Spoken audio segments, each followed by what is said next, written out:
Buenas tardes, mi nombre es Denis Moll. Este es el informe semanal del Movimiento LaRouche. Hoy es lunes 20 de mayo. Y al principio de esta semana, más bien terminando la anterior, en estos días, nos hemos preguntado si el incidente con el intento de asesinato del primer ministro de Eslovaquia, Robert Fico, ¿no habrá sido quizás el momento Sarajevo que nos lleva en la dirección de la Tercera Guerra Mundial?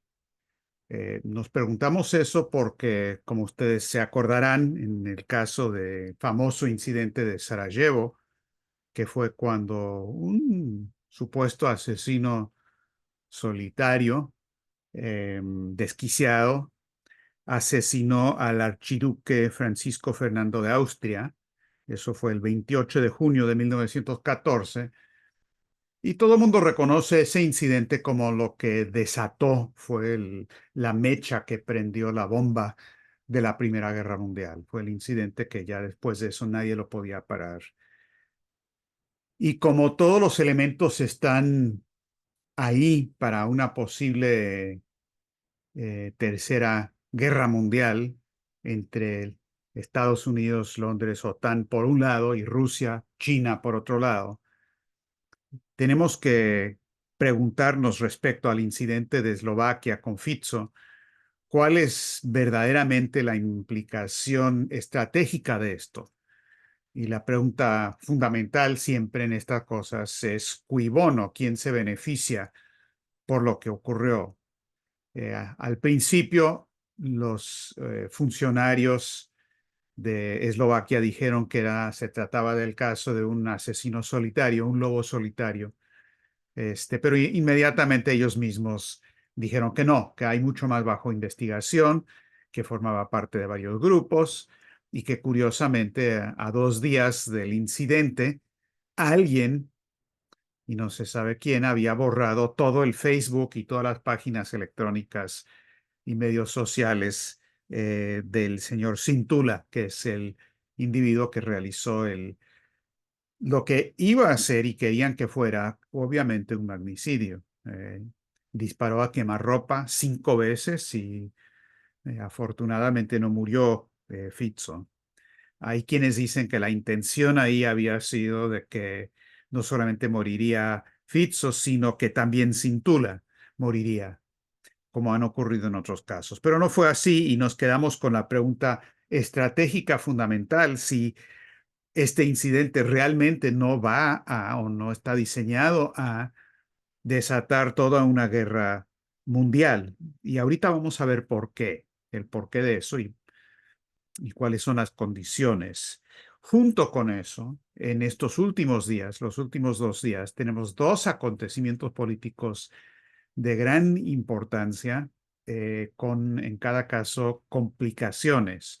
Una noticia muy mala con complicaciones y una noticia buena, pero también con complicaciones. La noticia muy mala, obviamente, es la muerte del presidente Raisi de Irán, que todo indica hasta el momento que fue un accidente. Sin embargo, los helicópteros de Irán son viejísimos, antiguos, por todas las sanciones no tienen refacciones. No se sabe más que eso, pero por el momento lo dejamos como probablemente un accidente, pero esto tiene implicaciones estratégicas de todas maneras, en toda la región. Piense nada más en lo que fue el acuerdo Irán-Arabia Saudita negociada por China para calmar las aguas en toda la región. Y piensen también la astucia estratégica de Raisi y también del dirigente principal de Irán, el Ayatollah Khamenei, perdón, en esta situación de no pisar el palito de las provocaciones, que han habido bastantes. El asesinato de Soleimani bajo el gobierno de Trump y últimamente esta tremenda provocación de Israel con el ataque al consulado de Irán en Damasco. Entonces, ¿qué va a significar el cambio? Tendremos que ver qué es lo que pasa ahí. El otro acontecimiento muy importante de las últimas 24 horas es que la Corte Penal Internacional, el procurador de la CPI, presentó una denuncia por crímenes de guerra, crímenes contra la humanidad, en contra de Netanyahu, de Galant y de 3 dirigentes de Hamas. Ahora eso va a los jueces de la Corte para que ellos tomen una decisión. Por lo general, cuando se emite ese tipo de acusación formal, es rápido, cuestión de semanas, que es lo que pasó en el caso de Putin. Eh, Ahora, esto es bueno, es positivo, sin lugar a dudas, el hecho de que por fin alguien haya denunciado personalmente a Netanyahu y conste que él protestó anteriormente de manera muy fuerte y movió todos los hilos posibles. El Departamento de Estado dijo que no se debería hacer eso, etcétera, etcétera. Entonces, eso va a crear una situación que cambia totalmente el cuadro dentro y fuera de Israel. Sin embargo, esto tiene complicaciones y que son estratégicamente de gran importancia. Y el hecho es que, primero, es muy curioso porque la Corte Penal Internacional ha sido totalmente títere de Londres y Washington y se le conoce de manera irónica como la Corte anti dirigentes africanos, porque anteriormente casi los únicos que denunciaban eran a dirigentes africanos o Putin. Em, y en este caso resulta que que el jefe de la corte había, o el procurador de la corte había consultado previamente, como suelen hacer con expertos internacionales, para ver si correspondía, si tenían jurisdicción y todo lo demás. Y resulta que eh, grandes autoridades británicas consultadas dijeron que sí, que esto sí procedía. Es más, esto yo lo vi hoy en el Financial Times, que lo publican como un editorial muy visible, y luego el informe completo que lo estamos estudiando, pero la gente que firma esto en respaldo unánime a lo que hizo la Corte incluye personas como la siguiente: Lord Fulford. Él es jubilado, un juez británico de apelaciones, ex vicepresidente de la Corte de Apelaciones de Inglaterra y antiguo juez de la Corte Penal Internacional. No es poca cosa. Eh, Otro juez, Teodor Merón, de la Universidad de Oxford, antiguo juez y expresidente de la Corte Internacional Penal de la antigua Yugoslavia, y, entre otros, la baronesa Helena Kennedy, miembro de la Cámara de los Lores, etcétera, etcétera. Este es el establishment. El establishment británico le dio el visto bueno y aprobó la acusación en contra de Netanyahu y Galant y los 3 dirigentes de Hamas. ¿Por qué? Es una pregunta muy importante. No estoy diciendo que no es bueno que los hayan denunciado. Me parece muy importante y es cierto que son criminales de guerra. Sin embargo, la pregunta ¿por qué? Siempre es muy importante. Y para eso, para entender la causalidad que conecta todo esto, tenemos que remitir a otra dimensión del cuadro estratégico, que no se ubica en el lugar de los hechos. La orientación típica de Sherlock Holmes y los otros detectives empiristas, ya sea en cuanto a asuntos criminales o asuntos de geopolítica y estratégica, es la orientación aristotélica de ver qué es lo que pasa en el lugar de los hechos. Pero lo que pasa en el lugar de los hechos suele ser resultado de lo que está pasando en un lugar que no es el lugar de los hechos, sino el lugar de la causa de los hechos. Y creo que esto tiene mucho que ver con la reunión entre Xi Jinping y Putin, que se acaba de realizar de 2 días, que es un hito, es un cambio fundamental en el cuadro estratégico.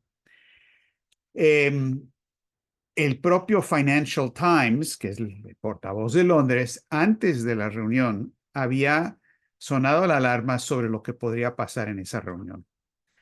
No era la cuestión de Ucrania que les preocupaba, como dicen los medios, no es la cuestión de que el comercio y que si las sanciones, no era nada de eso. Un artículo en el Financial Times publicado este, el 16 de mayo por Alexandra Prokopenko, miembro de la Fundación Carnegie de Rusia y Eurasia, advierte a los lectores sobre lo que puede ser lo más peligroso de la cumbre Putin-Xi. Dijo, primero, el nuevo ministro de Defensa de Putin, Andrei Belousov, que había sido viceprimer ministro de Rusia, un economista que lo acaba de colocar Putin a la cabeza del Ministerio de Defensa. Lo que dice el Financial Times es que el problema es que Belousov es un economista con profundos vínculos con la dirigencia china. Y luego pasa a decir lo que les preocupa. Dice que en los 2 últimos años, los gobiernos ruso y chino han demostrado una notable capacidad para adaptarse a las restricciones de Estados Unidos. El siguiente paso para Moscú y Pekín, dicen en el Financial Times, será la creación de una infraestructura sofisticada para compensar los pagos más delicados. Es poco probable que esto incluya a ningún gran banco chino integrado en el sistema financiero mundial, pero algunos de sus 4.500 bancos regionales ya tienen relaciones de corresponsalía con bancos rusos. Y luego viene la parte decisiva, dice, y bueno, ¿y en qué va a terminar todo eso? Utilizando la economía rusa como una gigantesca caja de arena para experimentos, las autoridades chinas pueden poner a afinar en detalle una infraestructura financiera que puede ser utilizada por otras naciones que buscan un antídoto contra la utilización del dólar como arma por parte de Washington. Cierra comillas. Dicho, lo digo de nuevo, dicen que el peligro es que van a establecer los elementos básicos de una nueva infraestructura financiera para reemplazar al dólar. Y ese es el meollo del asunto, de todo lo que estamos viendo en otras partes, otros lugares de los hechos. Eh, y dicho de otra manera, el problema que ellos tienen es BRICS.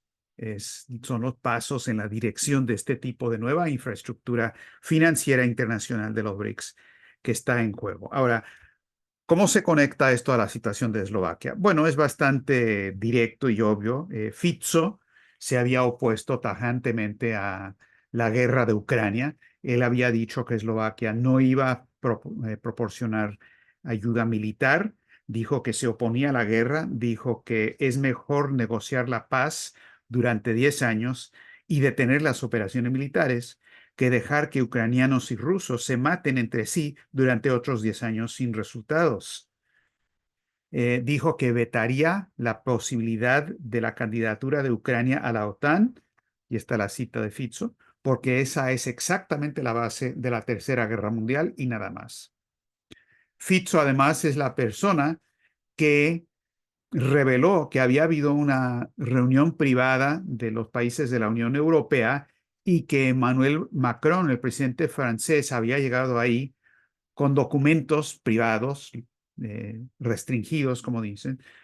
Dijo que produce escalofríos y era la idea de enviar tropas de Francia y de la OTAN a territorio de Ucrania. Entonces fue Fico el que hizo esta revelación.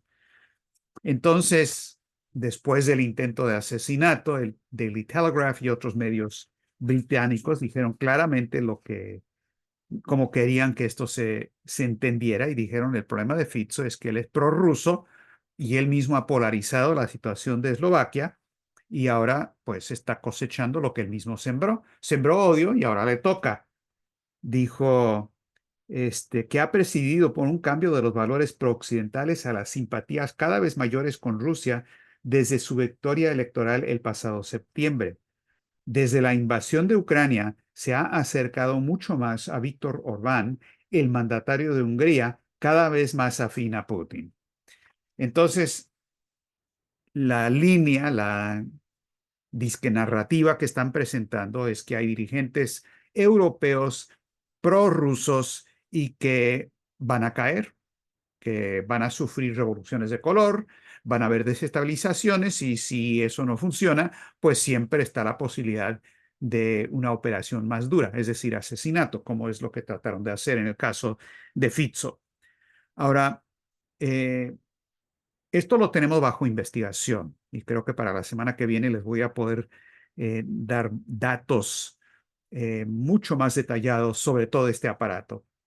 Pero resulta, y no creo que este los sorprenda, que el Departamento de Estado de Estados Unidos, a través de la USAID, ha financiado y está financiando diferentes ONGs en media docena de países de la región para fomentar oposición a cualquier político disque favorable a Rusia, es decir, contrario a la guerra de la OTAN en Ucrania.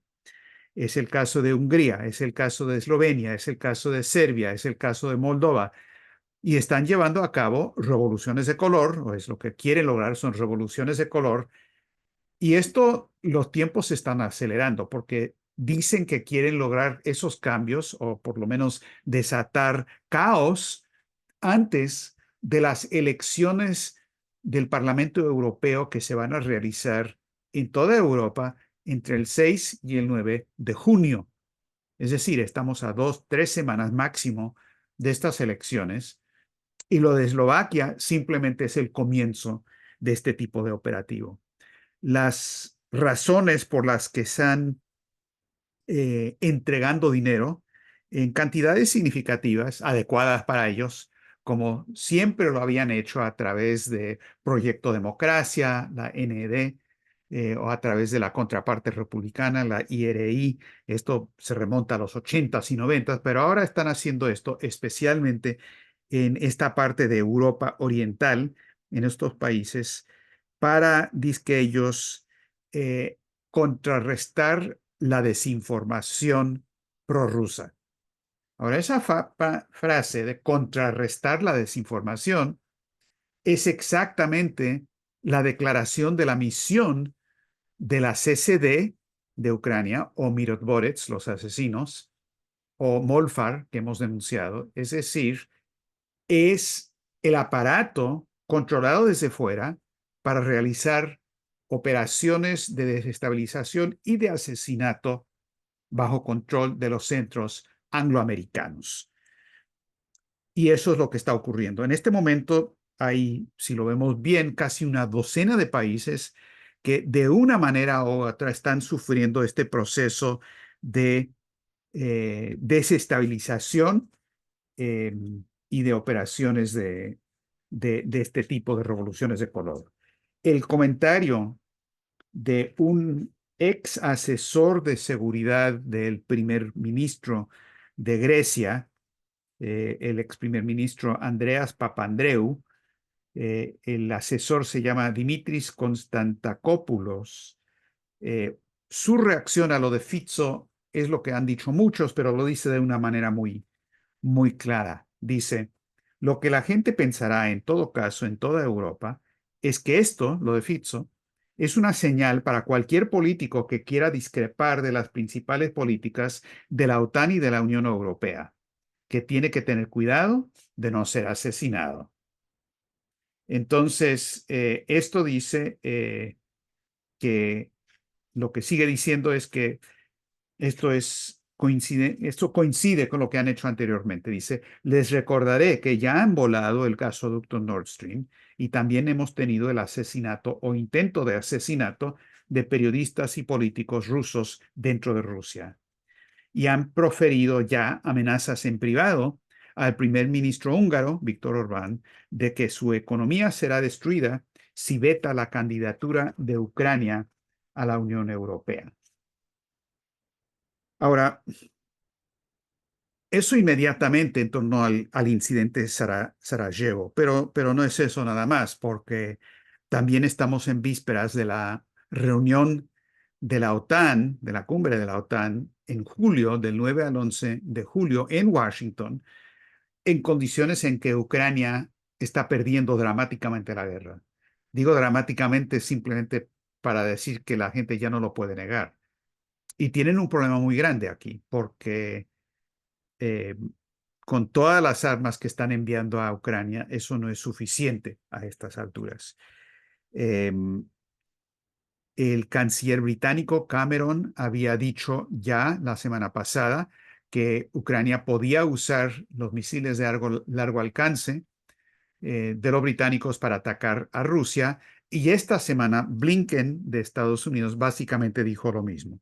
Dijo que no estaba diciendo que sí ni no, pero que la decisión le corresponde a Ucrania. Es decir, el visto bueno para que hagan lo que mejor les parezca. El jefe del Estado Mayor Conjunto de Estados Unidos, Charles Brown, declaró el 16 de mayo, cuando le preguntaron eh, sobre qué pensaba de lo que Cameron había anunciado, y dijo lo siguiente: con el tiempo llegaremos a ese punto nosotros también. Es decir, otro visto bueno de gente de gran jerarquía en Estados Unidos para Ucrania, que Ucrania aumente las provocaciones. Entonces, esa es la situación ahí. Y luego tenemos la situación de Gaza y la situación de toda la región. Además de los horrores en Gaza, que no han parado de ninguna manera, tenemos, a la vez que ocurre la decisión de la Corte Penal Internacional, tenemos otra gira a Jeddah, en Arabia Saudita, y luego a Israel por altos funcionarios de Estados Unidos. En las últimas 3 semanas, Blinken había ido 2 veces. Esta semana fue Jake Sullivan, el asesor de seguridad. En todos esos casos, el objetivo declarado es negociar un acuerdo, un tratado entre Estados Unidos y Arabia Saudita que, según lo que han anunciado, tendría 3 componentes o 3 pasos. Primer paso: Estados Unidos y Arabia Saudita llegan a un acuerdo militar para que Arabia Saudita pueda comprar armas sofisticadas y modernas y también tener acceso a tecnología para nucleoeléctricas. Obviamente forma parte de ese acuerdo que Estados Unidos le diga a Israel: no pueden meterse en este asunto.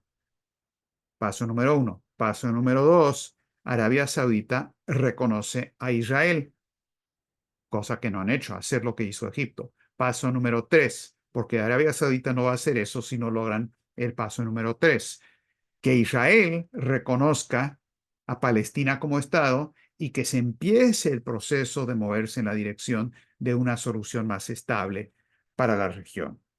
Ahora, en cierto sentido, todo este plan para Arabia Saudita no es muy diferente al plan de Trump para los acuerdos de Abraham que él había propuesto para la región. De ninguna manera es el plan Oasis para llevar desarrollo económico, y parte crucial de todo este objetivo de Sullivan y de Blinken es jalar a Arabia Saudita para que no se unan al BRICS, que ellos todavía están considerándolo. El mundo está dividido en dos. Hay dos opciones, no hay tres, hay dos opciones. Y Arabia Saudita está en la cuerda floja y lo ha estado por 8 o 9 meses. ¿De qué va a hacer? Y Estados Unidos está tratando de jalar a Arabia Saudita. Y es muy posible que parte de toda esta operación sea un cambio de gobierno, cambio de régimen también en Israel. Lo planteo como hipótesis, no lo digo que es un hecho, pero claramente hay gente que reconoce en Londres y Washington que esto nunca va a funcionar con Netanyahu, porque Netanyahu nunca, jamás, por razones políticas propias, puede o va a reconocer a Palestina. Uno de los elementos base de la decisión de la Corte Penal Internacional es el reconocimiento de que Palestina es un Estado y, por lo tanto, la Corte Penal tiene jurisdicción en este caso. Vamos a ver hacia dónde va. Yo no estoy diciendo que lo de la Corte es una movida mala o algo así. Lo que estoy diciendo aquí es que es un asunto muy complejo. Estamos hablando en un cuadro estratégico de gran complejidad, donde lo peor que se puede hacer para entender algo es estudiar el lugar de los hechos. porque los hechos no se producen en el lugar de los hechos, se producen en otros lados. Ahora, Arabia Saudita aceptaría un acuerdo militar con Estados Unidos y también sumarse a los BRICS. Es posible, habrá que ver. Pero lo que sí es cierto es que el asunto decisivo en todo esto es el colapso, el desplome del sistema financiero internacional y la alternativa BRICS y de China y Rusia en particular ante todo esto. Dos o tres elementos adicionales para que lo tomen en cuenta al evaluar la situación de Israel. Benny Gantz hace como 6 semanas, 8 semanas, viajó a Estados Unidos sin permiso de Netanyahu. Netanyahu se enojó mucho, claramente hablando con Washington para ver si le daban el visto bueno a él. Gantz acaba de anunciar también que si Netanyahu no cambia la orientación respecto a Gaza, eh, él se va a salir del gabinete. Claro, Gantz también respaldó a Netanyahu hoy en la cuestión de la Corte Penal Internacional. Y acuérdense también lo que pasó hace varios meses, donde Chuck Schumer, el senador de Estados Unidos, totalmente de Wall Street, totalmente pro-sionista, fue muy crítico de Netanyahu. Entonces, aquí hay aguas turbias, aquí hay río revuelto y varios están tratando de pescar en este río revuelto. ¿A dónde debe llevar este río revuelto, según lo que debe ser una solución? Bueno, eso tiene que llevar a un cambio de todo el cuadro económico y financiero internacional, y la discusión de Xi y Putin tiene elementos nuevos que van mucho más allá aún de lo que se había plasmado ya entre esos dos países. Y no tengo tiempo para detallar eso. Eh, lo pueden leer en nuestras publicaciones, en nuestro servicio de alerta, el Daily Alert, que sale en inglés todos los días. Pero sí les puedo decir algunas cosas básicas. Bueno, primero, Putin, aún antes de llegar, en una entrevista con Xinhua, dijo que la relación estratégica entre los dos países había llegado a un nivel que nunca antes había logrado. Y él mismo explicó la importancia de eso.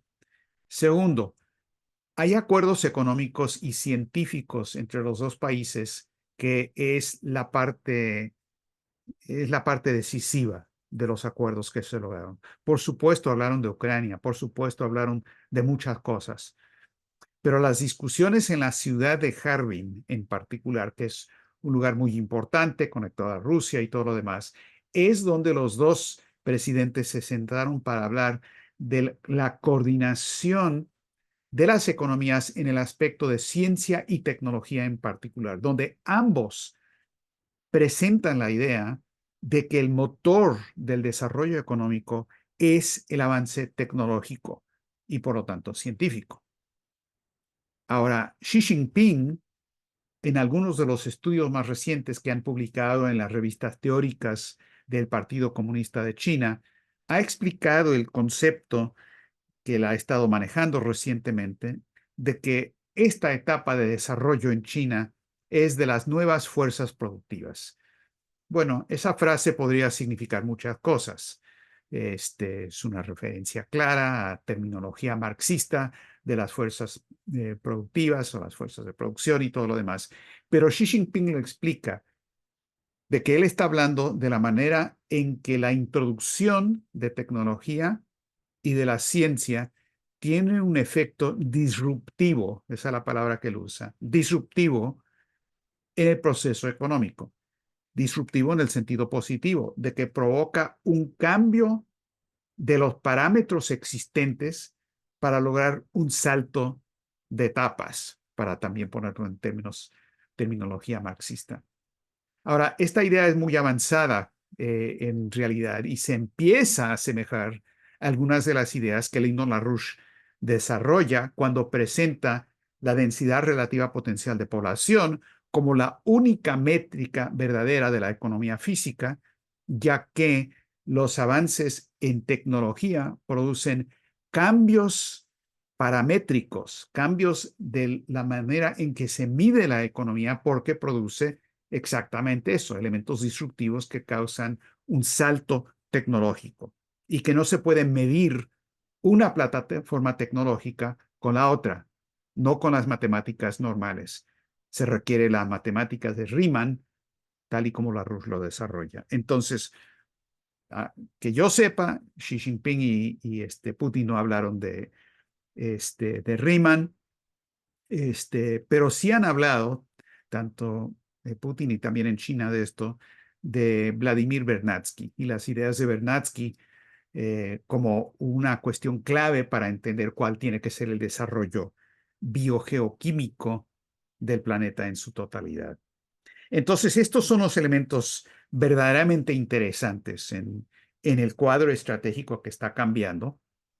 Les puedo mencionar, y ustedes lo pueden leer en nuestras publicaciones, que el economista Jeffrey Sachs, bastante conocido, premio Nobel, había estado en Harvard, ahora está en Columbia, en su vida previa, antes de los cambios que ha manifestado recientemente, hizo cosas, a mi parecer, bastante malas en Bolivia, en Rusia, en otros lados. Pero su orientación en este momento respecto a las guerras a favor de los BRICS y demás ha sido bastante positiva. Le acaba de dar una entrevista amplia a Mike Billington de la Organización de la RUSH que incluye una discusión de las ideas económicas de Lyndon LaRouche. Y Sachs hace cierta mención de eso. Él incorpora una comprensión errónea de lo que LaRouche está planteando cuando habla en la discusión que tiene LaRouche de cómo desarrollar una nueva moneda y la cuestión de la canasta de bienes tangibles. Es un error de comprensión muy común por parte de Sachs, que muchos otros cometen también, pero ya empieza a llevar la discusión en la dirección necesaria porque ahí está la solución a esta tremenda crisis que estamos viviendo en todos estos diferentes lugares de los hechos, donde el futuro de la humanidad se está viendo en estos momentos.